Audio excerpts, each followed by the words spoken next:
خالفتم أقوال الشيوخ فأنتم. Year one, go ahead. Yeah, I wanted to. Yeah, 'cause I want to make it simple and straight to the point. Just wanted to refute your statement about if anything is given, then it removes divine position, and I don't agree with that. Not biblically, because we have the Father being given authority and power by the Son, so that will remove his authority and the power. Or The his Father divinity. is given authority by the Son? Yeah, authority and power. Yes, according Can to we the see same that? scripture. Yeah, 1 Corinthians chapter 15, 24 through 28. The Son Yeah. is without any subjection, and he has full authority and power, and he has to give it back to the Father when he's done reigning. So he doesn't, yeah. So you're equivocating. That actually proves my point, not yours. Go ahead. Yeah, that laugh is not going to last long, just like our debate on the Prophet Muhammad in the Bible, where you got spanked. Anyways, so you just equivocated. I'll tell you how you equivocated. That verse, does it say that the Son rules and then he gives back this rulership to the Father? 4 through 28 doesn't say this. Yeah, it doesn't. Wait, yeah, I got you. Here, let's read it. If this is the verse you're referring to, let me just put it up right here. Here. Out to the holy homies, you know I'm in here. Squash your little king real quick. Do this before he goes to his wife. No, don't speak. We're reading. 1 Corinthians 15, 25 and 27, right? 1 Corinthians 15, 24 through 28. Oh yeah, okay, good. Yes. So that is what I'm talking about. All right, here we go. I want everybody to laugh and listen. All right? Laugh and listen, ladies and gentlemen. 1 Corinthians 15, here we go. Verse 24. Then the end will come when he hands over the kingdom to God the Father, after he destroyed all dominion, authority, and power. For he must reign until he has put all his enemies under his feet. The last enemy to be destroyed is death. For he has put everything under his feet. Now, when it says that everything has been put under his feet, it is clear that this does not include God the Father himself, who put everything under Christ. So let me ask you 3R1. Does it say that the Father put everything under his feet, and when it says everything, it doesn't include the Father? That doesn't remove my point. That shows the equality. Answer the damn question. Does it say that the Father? Yes. Okay. Did the Father put everything? I'm going to destroy you. Listen. Did the Father put everything under Christ's feet except for the Father? Duh, that's my point. Keep reading. Okay, good. So Christ never has authority over the Father, correct? I never keep reading. I want you to read. Read first, then refute me. Why are you all right. He wants us to keep reading. It's okay. Yeah, when he has done this, then the Son himself. Then I respond. Here. When he has done this, then the Son himself will be made subject to him who put everything under him, so that God may be all in all. All right. Are you done? Is that good? All right. Yeah. Now I could go ahead and respond. No. I need you to answer. I need you to answer. Don't do what you usually do. You try to find a quick. I need you to answer my question. I need my question quick and dip off with me. I need my question. Hey sir, I need my question answered. We need to clarify what we just read. Explain it first, and then I'll clarify, because I just gave you the verse. All right. So I'm just asking quick, just for us and the viewers. Does this say that the Father gave authority and dominion to the Son for a short period of time until he subjected all his enemies, and then the Son gives that dominion back to the Father? Why would the Son have to give dominion back to the Father if the Father has dominion already? I got you. I'll answer your question, but can you answer mine first? That wasn't my argument. My argument that what you said to the last brother, I understand. That's a straw man. That's not my argument. I understand, but can you please clarify for us? Answer my first question. Your first question is already proven by the statement. Okay. He is not. Okay. Let's try this. Let's try this. The Father is not Listen. What was my argument? 3R1, you're not answering. Labiano, you're straw man. You didn't do that with the last guy. Your argument with me. What was my argument, Labiano? I'm gonna steel man you right now. All right, go ahead. Steel man you right now I'm going to make you take it back, that's Charmander. Your argument is that the Son gives back authority and dominion to the Father, right? And that means my argument is bad when I said the Father gives authority to the Son, right? Okay. Watch this. I just want to be clear. No, wait, is that Yes. is that your argument? Yes, that's my argument against Okay, your so argument. that Prove it. Hold on a second. Okay. No, Did that's I my argument. wait, stop. Did I steel man you or straw man you? You just still man me now. Your response is a straw man. Okay, good. So he just conceded everybody. So I did steel man you. I didn't stream man you. So now, thank you. I got your Just argument. because you can still man it doesn't mean you're responding genuinely. Because Okay. my argument is not, brother. I haven't responded yet. Okay, go ahead and respond. I haven't even responded yet. All right, good. So my argument, okay, to Jason before, is that the authority is an essential property of God's essence. Therefore, it is self-originated and does not originate anywhere else. Okay? That's my argument. My argument is that Jesus doesn't have self-originated authority. He gets this authority from another to do his divine prerogatives. Now, he's equivocating here because he's saying, well, look, the Father has authority and he gives it over. He gives dominion to the Son to rule for a bit and he takes it back from him. Okay? Then he's saying, well, look, the Father can receive authority from the Son, but I'm going to show you how he's equivocating here. Is the authority here in Corinthians 15, is it self-originated with the Father, or does it originate outside of him? Being is equal, they both originated. Does it self-originate for the Father or no? It originates from both of them. I didn't ask that. I didn't ask that. I said, it self-originates from the Father. Is the authority self-originated in the Father? The Father is his Father is the original authority, but so is the Son. I didn't say original. I said, is it self-originated? It's the same thing. So, but yes, it's self-originated. Okay, it's self-originated for the Father. Hence, he has it. He gives dominion to the Son, meaning he lets his Son rule and have kingdom and have a dominion, and then he gives it back. Correct? Oh, yes. Now my question to you is this. Where does it? No, I'm landing. Oh, go ahead. Where does the New Testament entail that Jesus has self-originated authority? Go ahead. All right, just very clear, man. All right, so my argument was against not your prior statement, which is original authority. It was a statement you said to the brother, which how can God be given authority? And I was responding to you with a clear verse that showed you that God is given authority by the Son. You see how I have to wait? Okay, no problem. Just finish. All right. Just so let me make myself very clear. No problem. Making it very easy.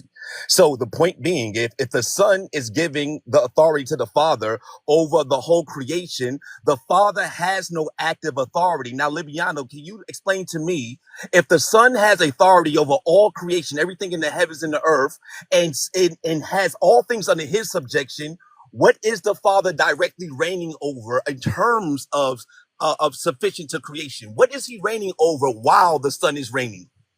Yeah.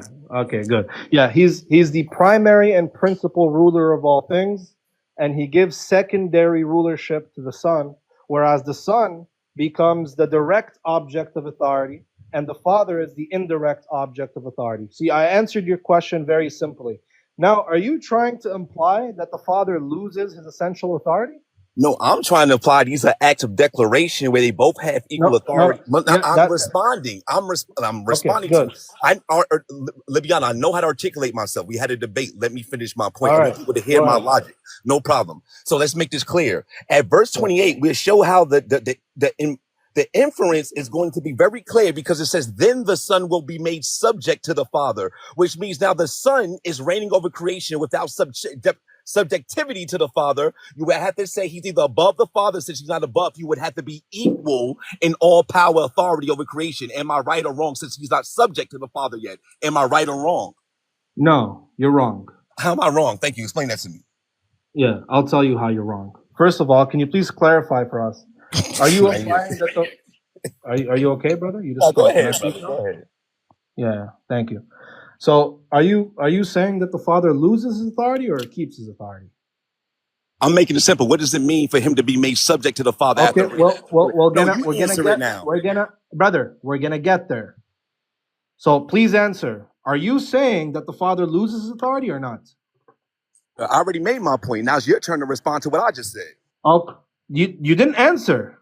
I'm waiting. Proving this point of equality of declaration, nothing's actually changing in reality. I'm showing you it's declarative. Now if I'm wrong, let me be honest, if I'm wrong. Hey brother, answer the damn question. Does he lose his Before, essential if I'm authority? you're strawmanning me again, Hey brother. You pretend I don't answer, then you give me your drop. I already answered you. It's very simple. Does the Father lose essential authority? Yes or no? And he doesn't. You lose. Okay, anything. good. Okay, thank you. That's all. Thank you. You see, that's all it took. So now you see how foolish this is? Let me you see how. All right, go ahead. Let me finish. Thank you. So watch this, ladies and gentlemen. He's asking. Well, it says the Son was made subjected. That means he'll be made subjected, right? That means before he wasn't subjected. That means they have equal authority. Correct? You answer. Correct? Brother, you answer. Is that your implication? That before every single statement I make, Libiano, you respond. Listen, dude. You're trying to run away from the big bakery that's happening. Away from nothing. I just want you to respond, Libiano. I just want to make sure I'm still manning you. Is your argument that if the Son was not subjected before, because it says he will be made subject, that means he was equal before, correct? Oh my God! You try to make my argument for me, and you see how he doesn't. You see how he doesn't have an. So you see how he doesn't have an argument anymore. This guy is ridiculous. I'm refuting your claim, Libiano. You see how he doesn't have an argument anymore. I'm refuting your claim. Let's try this again. I want to show you something. No, let me make my argument clear. So you can't say I'm strong. He's running. How come I can't? I can't. Muting. You see how he took. You see how all of a sudden he doesn't have an argument. So 3 or 1. I'm about to make. So 3 or 1. Argument. Let me make it clear for you. 3 or 1. Stop. 3 or 1. Yo, this is crazy. 3 or 1. Stop. Do you have an argument? You know, other guys. You see what he's doing. 3 or 1. Do you have an argument or not? You don't know the argument. You want me to restate it? Yeah, no. I know your argument, but you denied it. My argument every time you try to steal me my argument. Oh my God. You're so insufferable. Do you have an argument? Yes or no? Do you have an argument? Of course I have an argument. All right, you're going around my arguments. All right, what? Okay, present to us your argument clearly. My argument is rebutting you. If you're saying that God cannot be given my argument is rebutting me? Yeah, I'm rebutting what you said to the last person. Stop trying to cut me off. Oh my God. Libiano, stop trying to play semantics. An argument, Habibi. Libiano, you didn't do this the last guy. Everybody can see it. You're nervous. Relax, King. I got you. What is your hey brother, you can't out rhetoric me, bro. Trust me. All right. So I know that's what you're good at. Let's cut through the chase. I know you want to have my rhetoric so bad, but it's not gonna work. So please, is your argument the following? You're the same guy who's proud because you're talking in Greco-Roman philosophical terms. This is not Islamic terms, so stop being cocky, brother. I'm not even using any philosophy right now. I'm talking about scripture. So is your argument Jesus was made subject? That means before that he wasn't subject and therefore is equal. Is that no? That was not my argument. That's my point. You just made that up. Okay, what is the argument? My argument is that these are both statements of declaration where neither one of them actually have any difference in activity to the world outside of their declaration. My point being, Libianos, when you're saying that the Son is given authority, and I'm showing that the Father's also given authority, proving that being given authority does not remove divinity. That's my basic argument. What you're doing is going somewhere totally different. My basic argument is being proven that being given power and authority and being put under subjection or not being put under subjection does not mean that you're not God. It depends on what the subject is that you're being subjected to. In this context, the Father is not reigning over the Son. The Son is equally reigning with the Father, and he himself is without subjection, proving that your argument is false from a biblical paradigm. Okay, good. You're saying the Father is not the Son is not under subjection with the under the subjection of the Father. Rather, they are co-ruling. Correct? Or you could refute that. Okay, good. So what does it mean that he was made under subjection? You can explain the verse. Why you keep asking me over? I'm asking. I'll give you my explanation. Since the Father was ruling, then he allowed his Son to be the direct object of rulership, or the direct subject of rulership, for a short while until he made his enemies under his feet. Then he passed on that direct rulership back to the Father. Yeah, and now the Son is again under the direct rulership of the Father, just like everybody else. All right, so now what's the argument? Very clear. So there was a time or period where the Son is reigning and completely he wasn't subject to whatever capacity you're using. He was always subject. So when it says he will be made subject, it's a statement of declaration because he was always subject, right? Yeah, he was always subject. Right. So doesn't the Bible talk in statements of declaration, but it doesn't remove the position or the ontology of the being itself, right? According to that logic? As long as the ontology is formulated and shown clearly in the text, I agree.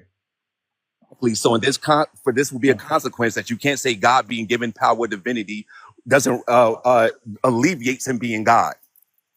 No, it does. Declaring because it. You just conceded. No, I didn't. I'll tell you how. The Father having ontological essential authority substantiates himself to be God, right? The Son, having this authority communicated to him, denounces him from being God. If you want to say otherwise, you would have to show how the Son has the same ontological position or the same ontological nature as the Father. So, can you show that? Draw that inference logically from the thing we were reading. Why would God? All right, go ahead. I'll show you. Why would God trust a man without or being without his ontology with unlimited power reign for any amount of time? What? Yes. Why would God? Let's be clear. Let me ask you one more time so you can laugh a little harder. It's okay. Why would God? No, you laugh. I don't think everybody heard me. Let me say it one more time. Why? Why would God grant a being without his ontology with unlimited reign over all of creation? I got you, guys. We're gonna answer him with the Bible. Philippians chapter 2. Although he was in the form of God, this is Adam Christology, he did not see equality with God something to be grasped. He did not finish. Let me finish. Yeah. Go ahead. Yeah. Something to be grasped. Rather, he humbled himself and made himself nothing and became a servant even unto death.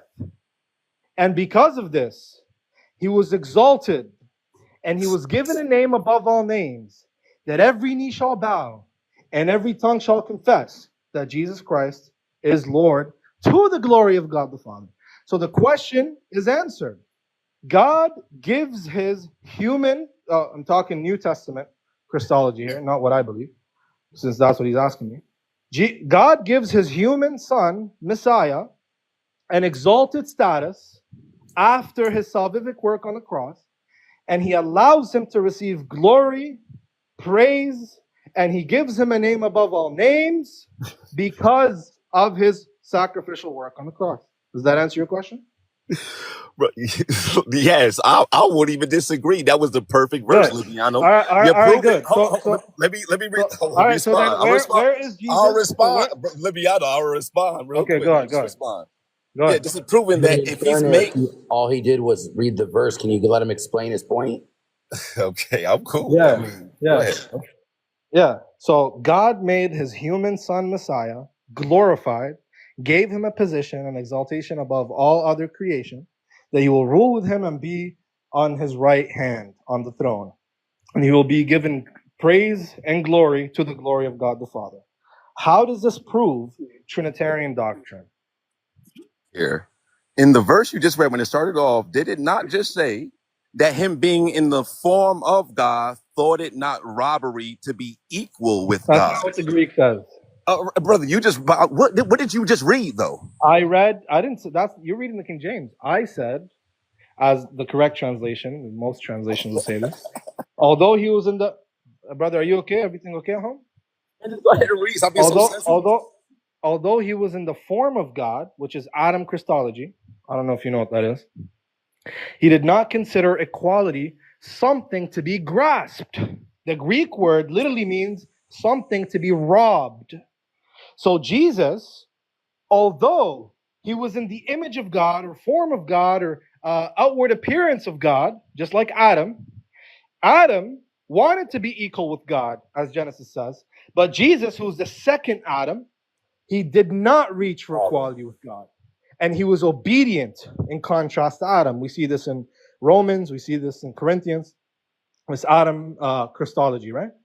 That Jesus is the second Adam. He's obedient, right? So because Adam reached for equality with God by eating from the tree, Jesus does not reach for equality with God. Rather, he is a servant. He humbles himself. He empties himself, even unto death.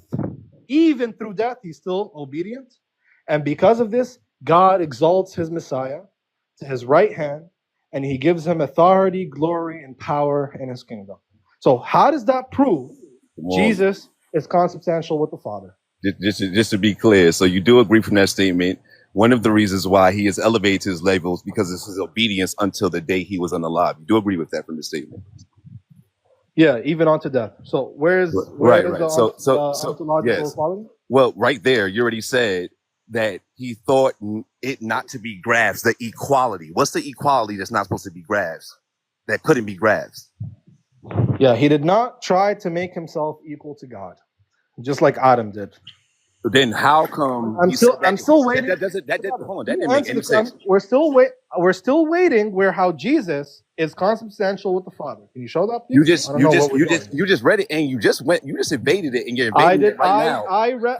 I'll tell you what I read. I'll tell you what I read. All right, Libiano, I can respond. My turn to respond. I'm gonna repeat it again, and after this, I want you to actually present. It's my turn to respond. You're not allowing me to talk. So you don't.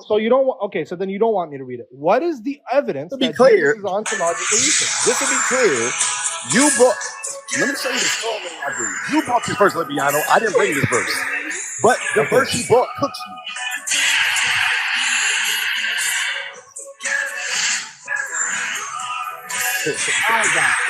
Yeah, save your little girl. Save your daughter. But look, Orthodox, I'm gonna make it very simple. You brought up this verse. I didn't bring up this verse. Bro. This is what I use to substantiate. But now my response to y'all just won't let me respond. This is very simple. All right, y'all doing that on purpose. Y'all did this during the debate. Y'all guys are cooked. I'm right here with it. Okay, we are done doing that, then I'll go next. All right, Libiano, let's very clear. Hold on a second. Libiano, before you go, you guys are anxious. Relax. Libiano, very clear. When it said the verse, y'all doing that on purpose. Y'all scary. Y'all scary, bro. Game over, bro. Oh my god. Game over, bro. If y'all got to do all of that, y'all know y'all lost. Y'all know y'all losing. Let me make it very clear. You guys are trying to overtalk me. Very clear. Let him speak. Let him speak. It's very clear. For one, you guys say I'm cooked when I didn't even bring that verse. That was his response to mine. So now just speak, dude. Speak. Yeah, I'm trying to speak. Thank you. So my point being is when it says that he's in the form of God, but expect equality, not something to be grasped, that means he has equality with God and he doesn't expect mankind to grasp it. What you're doing is you're reducing that statement and then you're making it seem like it's saying the inverse. Like somehow he's saying that he doesn't want his own personhood to be grasped. It doesn't want equality because it robs God. That's exactly the foolish art. Watch this. Make it very clear. Make it very clear, Libiano. When it says he's in the form of God and expected equality, not something to be grasped, equality to what? Yeah. You want to answer now? Thank you. So our friend here seems to have a understanding issue, comprehension problem. So the verse is saying, as I explained, he did not consider equality with God something to be grasped, or according to the Greek, something to be stolen or robbed. Let me ask you 301. Can you rob something that's already yours? Oh, okay. So equality with God is not. So equality with God is not Jesus. So wait. So equality. I just showed you that's what you were saying. You just reversed it. Yo. He just 1 second. can you rob something that's not yours? Can you rob something that's not yours? No. Okay. Did Jesus not rob equality with God? That doesn't even make sense. Let's make it clear. Let's stop. replace. No. Did Let's Jesus? replace. No. Did Let's take out Jesus? equality. Orthodox. You're just playing the game. Replace the word equality with rob. You said equality means rob. Replace the word. Put the word rob and equality in that sentence and bring it back to me. Listen to me. Listen to me. You just baked yourself. The verse says, okay, that although he was in the morphe theos, in the form of God or image of God, he did not consider equality with God something to be robbed or something to be grasped. Okay? Rather, he emptied himself by becoming a servant even unto death. So what the verse is saying, that although he had this great status, that he was in the very form of God, he did not try to steal or try to rob or reach for equality with God.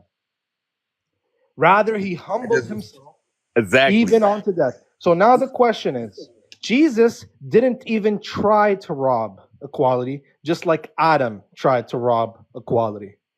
Now, can you rob something that's not yours, or that is yours? Sorry. No, and when you don't respond, I'm about to respond. Thank you so much. No, you just conceded. No, I didn't concede. I'm about to show you how it's just foolish. You literally just conceded. You just want to over talk me because it's very easy to refute you right now, Liviano. You're a wounded dare. Yeah, respond. Yeah, I'm trying to. You're just talking about how I'm conceded. Respond. You just said. Yeah, respond. All right, I'm about to respond. Thank you. So you just. Nah, you guys are cooked, man. You guys are cooked. It's all good, bro. Oh my God. And that's what y'all gonna do. I'm good. Y'all know y'all got cooked. Holy homie, C-144 the good is easy, though. It's easy. Oh, wait, do you kick him? No, he ran away. He left? Wow. Oh my God. So. Top guy. Oh my God. So this is. Oh my God. Oh my God. Oh my God.